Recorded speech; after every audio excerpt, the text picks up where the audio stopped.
Hello les bricoleuses et les bricoleurs, je suis Cédric de la chaîne Make in France et je suis ravi de vous retrouver pour une nouvelle vidéo en partenariat avec Monsieur Bricolage. Dans cette vidéo, on va créer une cloison en structure métallique et des plaques de plâtre. Et vous allez voir que c'est très simple à faire, c'est à la portée de tout le monde. Avec un peu de motivation et quelques outils, vous allez créer votre cloison rapidement et facilement. Alors pour vous expliquer le contexte, je transforme une buanderie en salle de bain et juste derrière la salle de bain, j'ai besoin de créer une pièce technique dans laquelle il y aura les évacuations, l'arrivée d'eau, les nourrices, le réseau d'eau, le chauffe-eau, l'adoucisseur d'eau. La logique voudrait que j'installe tout avant et ensuite je monte la cloison, c'est beaucoup plus simple, sauf que je vais être coincé entre le chauffe-eau et la cloison pour visser les plaques de plâtre, faire la peinture, faire l'enduit, etc. Donc je monte la cloison et ensuite je rentre le chauffe-eau, le réseau d'eau, l'adoucisseur d'eau. Et la porte, je vais la poser en dernier, soit sur cette cloison ou au bout de la pièce, on verra, parce que c'est plus facile de rentrer un chauffe-eau lorsqu'il n'y a pas la porte, sinon ça passe à travers une porte, mais il y a un risque d'abîmer le cadre ou de se râper les mains. Et d'ailleurs, en parlant des mains, n'oublie pas les gants anti-coupure, puisqu'on va manipuler des rails et des montants, et on peut se couper facilement.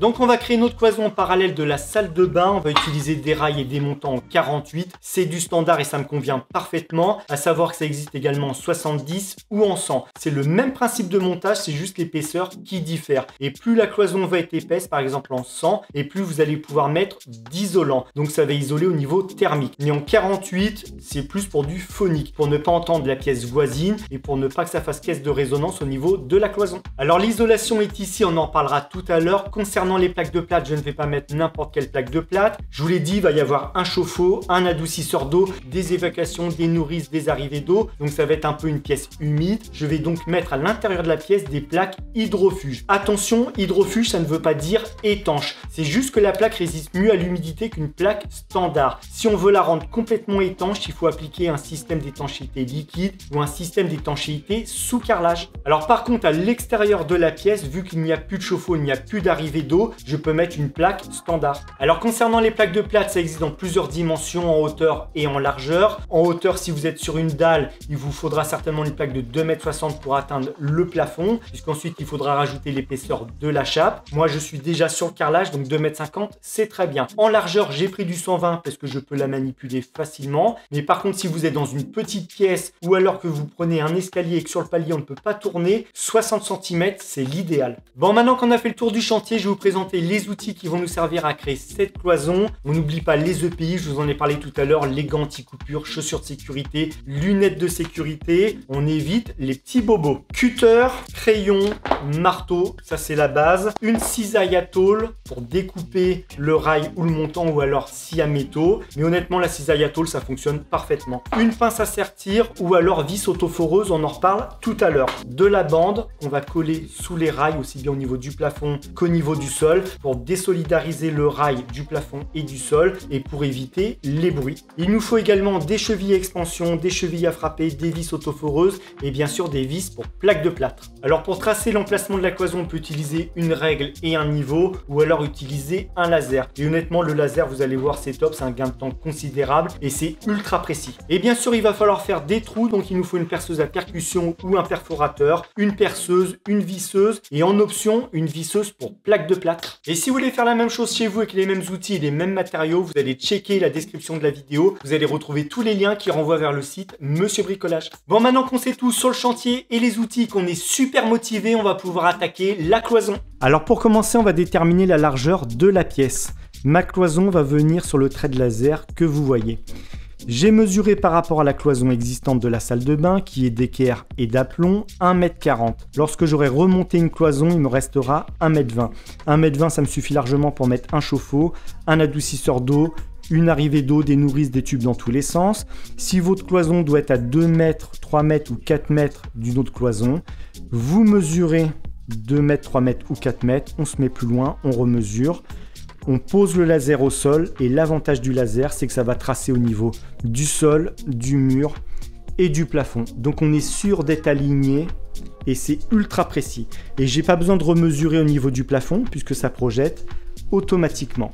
Si on n'a pas de laser, on se base par rapport à une cloison existante qui est bien d'aplomb et d'équerre. On mesure, on remesure plus loin, on trace, on répète l'opération au niveau du plafond. Et si votre cloison est bien d'aplomb, normalement, vous devez correspondre le trait du plafond avec le trait au niveau du sol et vous devez être d'aplomb. Donc pour vérifier qu'on est d'aplomb, on prend une règle et un niveau et on vérifie l'aplomb pour ne pas que la cloison parte d'un côté ou de l'autre. Le trait de laser que vous voyez, je pourrais m'en servir pour poser le rail au sol, le rail au niveau du plafond, sans avoir à tracer, mais je vais quand même tracer parce que si je mets un coup dans le laser et que je le dérègle, il faut repositionner le laser. Donc le mieux, c'est de tout tracer et d'enlever le laser.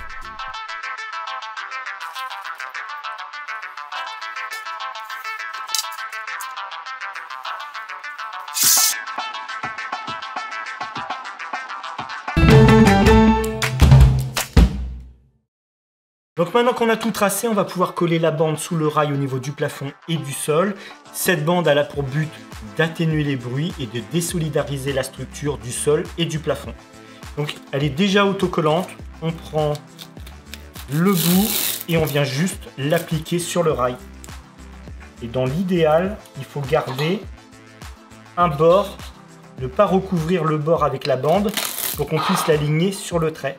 Parce que si vous commencez à faire déborder la bande des deux côtés, forcément, au niveau de l'alignement, on ne saura plus trop où on en est.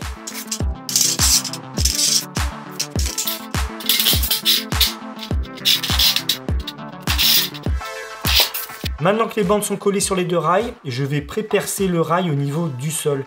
Je suis sur du carrelage, même s'il va être recouvert d'un ragréage et d'un autre carrelage par la suite, il se peut qu'en perçant directement le rail sur le carrelage, que je le casse. Donc pour éviter ce problème, je vais pré-percer mon rail, je vais repérer au niveau du carrelage et ensuite on perce le carrelage. Sur une dalle en béton ou sur une chape, on peut percer directement le rail, la chape et la dalle. Donc j'ai pris un forêt acier diamètre 5, puisque mes vis ensuite vont être de diamètre 4, et je pré-perce tous les 50 cm.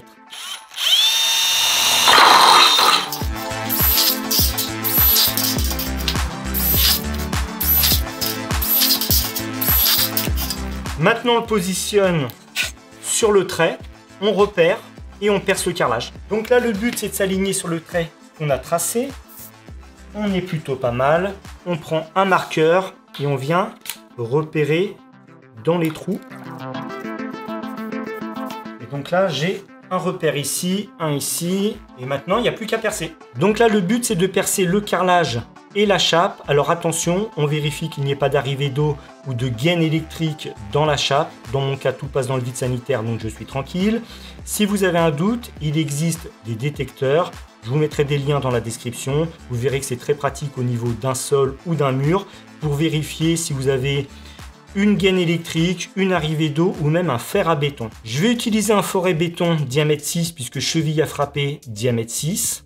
On va percer doucement le carrelage, le but c'est pas de le casser, même si ça va être recouvert, alors ça peut s'effriter sur le dessus, c'est pas grave, il va y avoir le rail, et ensuite moi je vais tout recarreler. Mais vous, dans votre cas, si vous devez juste poser le rail et conserver le carrelage, il faut y aller doucement au niveau du carrelage, juste l'attaquer, et ensuite on peut y aller directement dans la chape. Et on va également aspirer au fur et à mesure.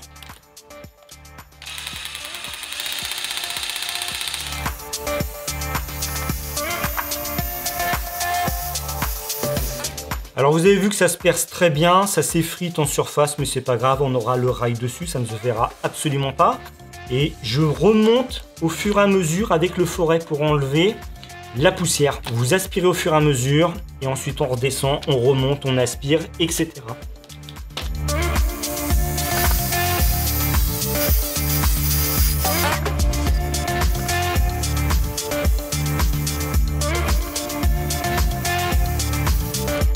Donc ensuite, on va repositionner le rail sur le trait.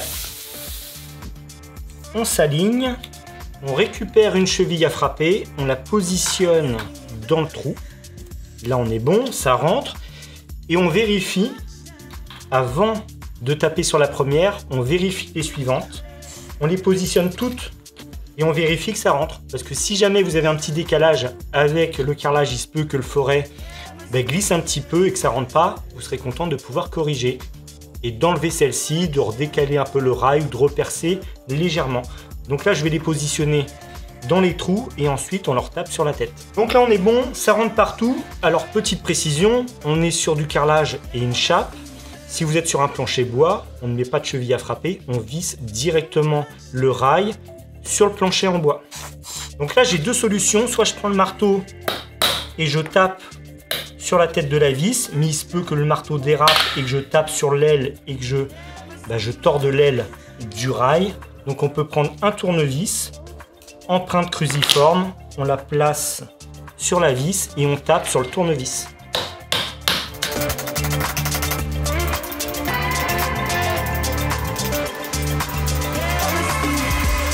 Le rail au sol étant posé, on va faire celui du plafond. La petite astuce, si vous voulez pas galérer à tenir à la fois le rail, la visseuse, prendre la vis, visser le rail, c'est de mettre un cordon de colle polymère au dos du rail. Et il va tenir tout seul. Donc vous mettez un petit cordon, on appuie au niveau du plafond, il va tenir tout seul et on aura tout le loisir de prendre la visseuse et les vis.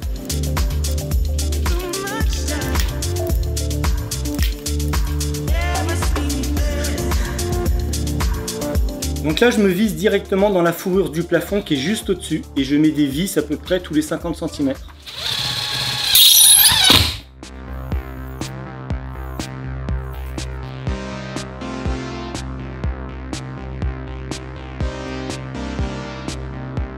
Alors au niveau du rail du plafond, je me suis revissé directement avec des vis pour plaque de plâtre dans une fourrure. Si c'est le cas pour vous, ne prenez pas un autre type de vis, ça ne fonctionnera pas, il faut absolument des vis pour plaque de plâtre. Une fourrure, ça ressemble à ça. C'est ce qui permet par exemple de faire un plafond. J'ai des solives, des suspentes, les fourrures et j'ai vissé mes plaques de plâtre. Et imaginons que je me sois placé ici, je n'ai pas de fourrure, je peux mettre des chevilles à expansion métallique type cheville molly.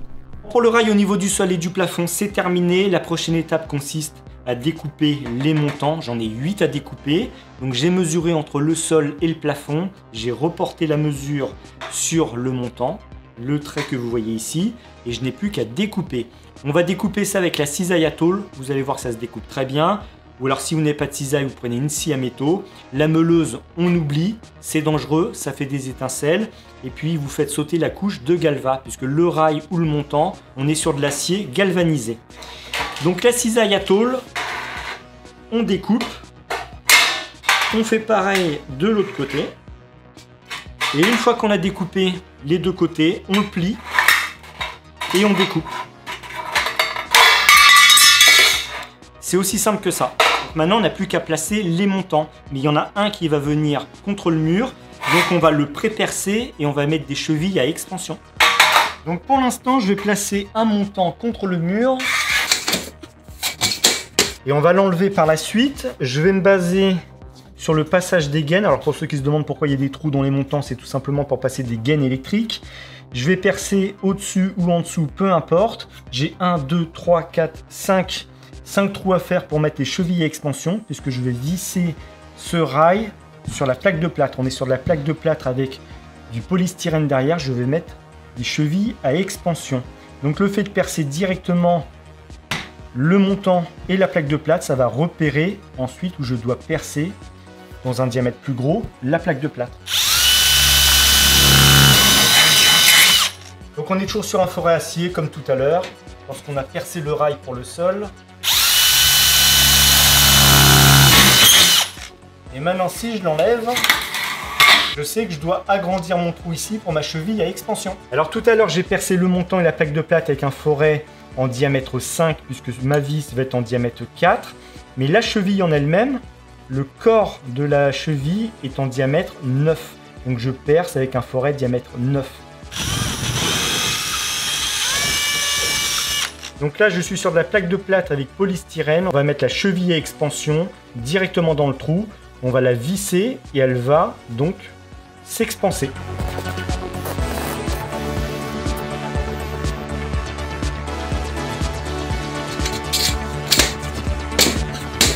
Donc maintenant que j'ai replacé le rail, je vais pouvoir mettre la vis dans la cheville. Et là, je serre complètement et ça va écraser la cheville derrière la plaque de plâtre.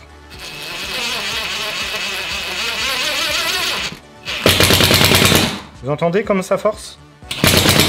Là, elle est complètement écrasée.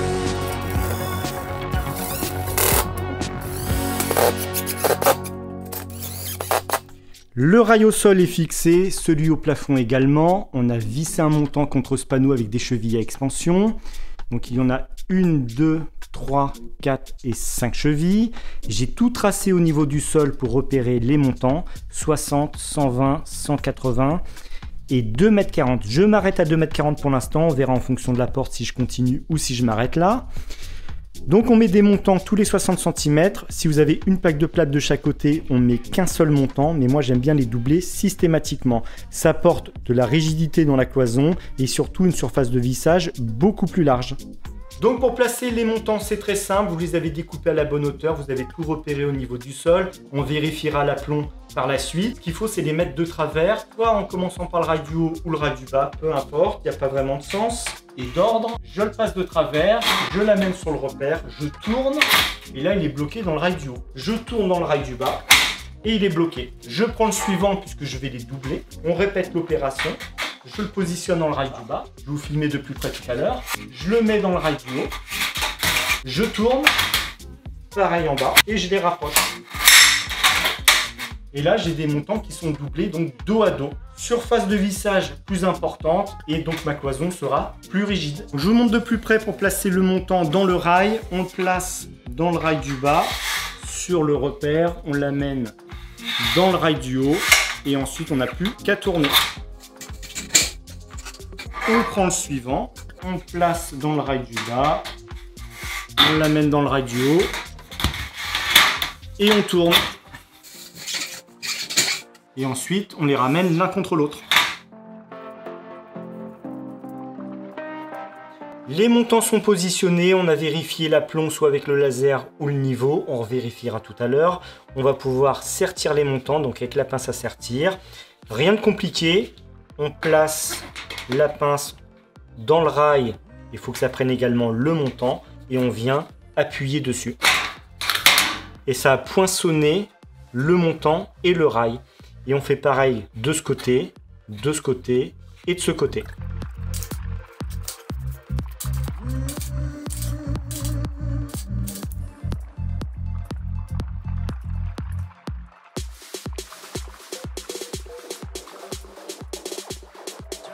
Au niveau du plafond, on répète l'opération de sertissage en vérifiant que les montants soient bien d'aplomb. J'ai fait un repère, je me suis aidé du laser. Si on n'a pas de laser, on prend le niveau, on le colle au montant et on vérifie qu'on soit bien d'aplomb.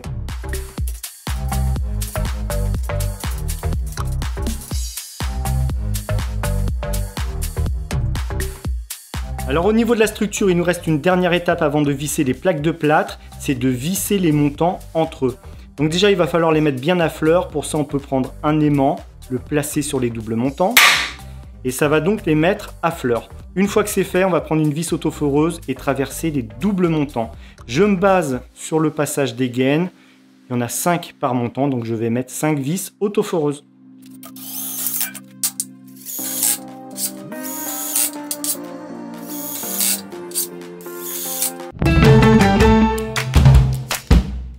Alors pour la structure, c'est terminé, les rails, les montants, ils sont vissés entre eux. On va pouvoir plaquer le côté intérieur avec de l'hydrofuge. Donc on va mesurer, reporter sur la plaque.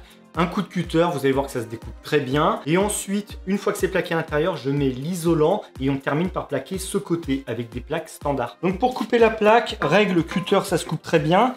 Et par rapport à la hauteur, j'enlève 1 cm. Il ne faut pas que la plaque touche le sol. Et ensuite, il suffit, hop, de la casser. On redonne un coup de cutter. Donc ça, c'est la partie la moins drôle, c'est de soulever la plaque de plâtre. Forcément, ça pèse son poids. Donc là, l'idée, c'est de l'amener contre le mur, la plaquer contre la structure, de vérifier qu'on est bon. Je récupère ce qu'on appelle un bloc-plaque. Ça permet de bloquer la plaque le temps d'aller chercher la visseuse, etc. Je lève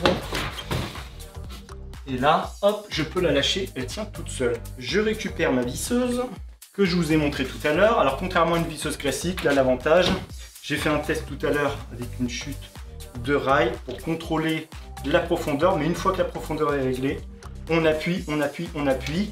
Il n'y a pas besoin de visser, de se dire ah je suis passé enfoncé ou je suis trop enfoncé. Là, elle règle toute seule. Je vous fais la démo et après je vous rapproche. Hop, ça c'est fait. J'ai mal placé l'embout.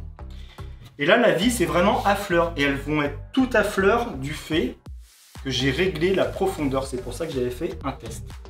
Donc on continue, je vous rapproche la caméra. Alors on va mettre des vis, là ils ont déjà marqué au milieu.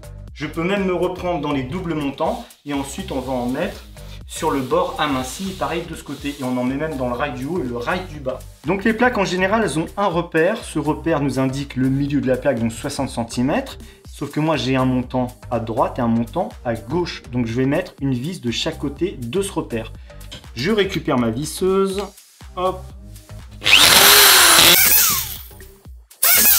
Alors ça fait un bruit un peu particulier, c'est tout à fait normal. C'est la structure qui vibre. Mais une fois qu'on aura mis la laine de verre et qu'on commencera à plaquer de l'autre côté, normalement ça va faire beaucoup moins de bruit. Et vous avez vu l'avantage de ce genre de visseuse, c'est que là les vis sont vraiment à fleur. Elles sont pas trop enfoncées et elles ne dépassent pas.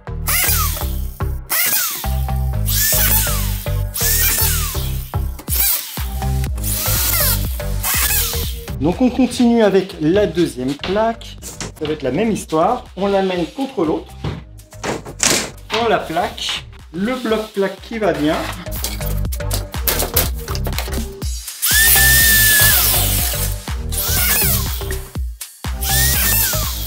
Les plaques hydrofuge sont posées, je suis passé de ce côté pour poser les plaques standards sur la structure. Mais avant, on va poser l'isolant. Il fait 60 de large, ça tombe bien. J'ai 60 cm de large entre les montants. Donc au niveau largeur, je ne découpe rien du tout. J'ai juste la hauteur à découper.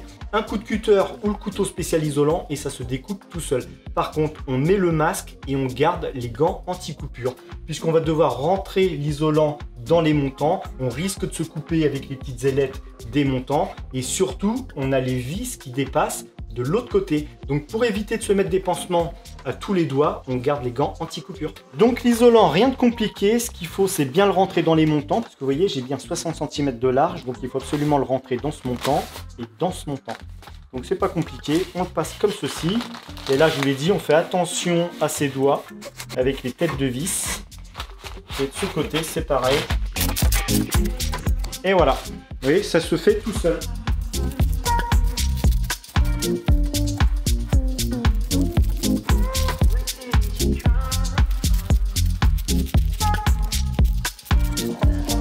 Bon, pour l'isolation, c'est terminé. Ça se coupe et ça se pose tout seul. Rien de compliqué. Et l'avantage, il n'y a plus de vibration dans la cloison. Donc maintenant, on a deux plaques à couper, deux plaques standards. On les visse et c'est terminé. Alors la plaque standard, eh bien, ça se coupe de la même façon qu'une plaque hydrofuge. Une règle, un cutter, on cale tout ça. Et voilà.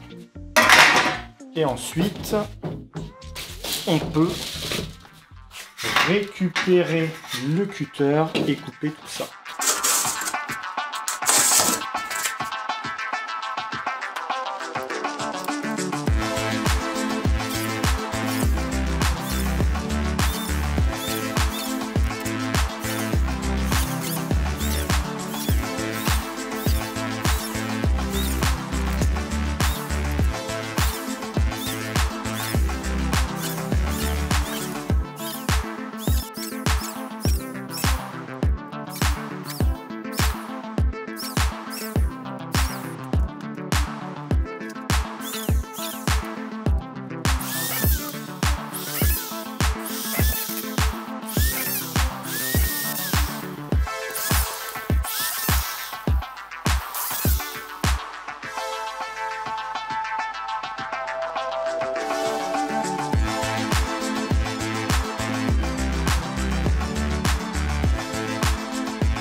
Bon, pour cette cloison, c'est terminé. Rien de compliqué, c'est à la portée de tout le monde. Avec les bons outils, les bons matériaux et 2-3 astuces, vous allez y arriver. Chose à savoir, j'aurais dû décaler les plaques standards par rapport aux plaques hydrofuge. Là, je les ai mises vraiment en face, mais normalement, je devais décaler de 60 cm pour qu'une plaque standard pleine vienne en plein milieu de la structure face aux joints des plaques hydrofuge. Ça apporte beaucoup plus de résistance. Alors là, la cloison ne va pas s'écrouler. J'ai jamais vu de cloison s'écrouler en mettant les plaques l'une l'une en face de l'autre, mais c'est vraiment conseillé de le faire. Alors je ne l'ai pas fait tout simplement pour la future porte, comme je ne sais pas où elle va être placée. Est-ce qu'elle va être à 30 cm du bord aminci de cette plaque, 50, ou est-ce que je la mets tout au bout et que je remets une plaque entière ici? Je ne sais pas pour l'instant. Donc je préfère mettre 2 plaques pleines. Si je dois créer un décalage par rapport aux futures plaques hydrofuge, je prends tout simplement une plaque de 60 cm qui a les bords amincis et ça me crée mon décalage. Ensuite, je repars sur une plaque pleine et de l'autre côté, j'ai mes plaques qui sont décalées. Mais honnêtement, ce n'est pas grave si vous mettez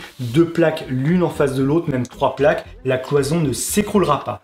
Bon les bricoleuses et les bricoleurs, j'espère que cette vidéo vous aura plu, vous aurez appris des tas d'astuces et que vous avez envie de monter des cloisons. Vous retrouverez en lien dans la description la liste des outils et des matériaux que j'ai utilisés pour la réalisation de cette cloison. Et j'espère vous retrouver prochainement pour d'autres tutos. En attendant, portez-vous bien et bricolez bien.